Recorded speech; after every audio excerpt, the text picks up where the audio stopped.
everlasting love? What is love? Those of a certain vintage may instantly think of the 1993 pop hit from Haddaway on hearing that question.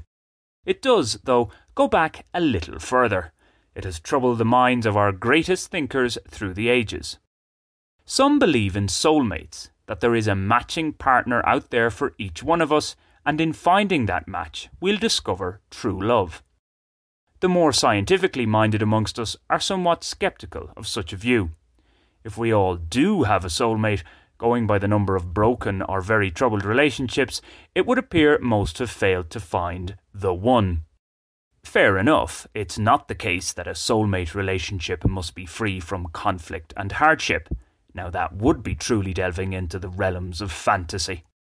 No, the thinking is more along the lines of love conquers all. That is to say, when problems arise, genuine soulmates have a deep desire to sort them out. If this is clearly lacking, it's probably best to move on. When it comes to sexual relationships, discovering, or at least believing, that a mistake has been made after children have been brought into being complicates things quite a bit. Moving on isn't that straightforward. Or at least it shouldn't be if the welfare of the innocent children is sufficiently considered.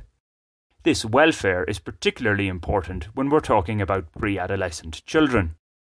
There's no simple solution to such a situation. It could be that one is in a bad place mentally, has been pushed to the limit by the other half, and simply can't stand being in her company.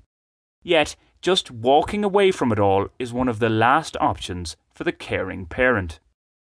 In most cases, but not all, it's the man, assuming he has been and wants to remain a reliable father, who more acutely faces the leave dilemma. This is in the sense that the care of the children will largely be left to the mother. The man risks becoming something of an enforced by law, fleeting father.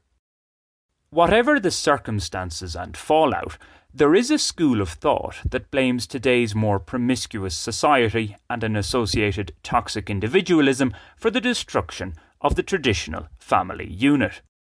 At the first sign of relationship difficulties, many look for the exit door rather than search for a fix. This is made easier in places where separation and divorce are not the taboos they once were. That we're more interconnected than ever before could also be seen as a factor. Attractive alternatives, if only superficially, are never far away.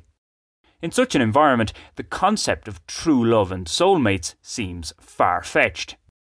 This brings us to the idea that love, of the everlasting kind that is, isn't something that comes naturally. It's a changeable of-the-moment emotion. We can fall out of love in the same way as we fall in love. Granted, the former is often harder to do, with jealousy and self-pity playing significant parts. This isn't just in the romantic sphere. It can be seen in both family and platonic relationships. I write as someone who has never really experienced deep love in the romantic sense. Most affairs of the past have been merely lustful, with little desire to build them into anything more meaningful. Thus, any kind of relationship requires regular maintenance. There'll inevitably be some give and take. At its heart, though, are honesty and trust. Without those, it's either doomed to fail or will be beset with continuous problems.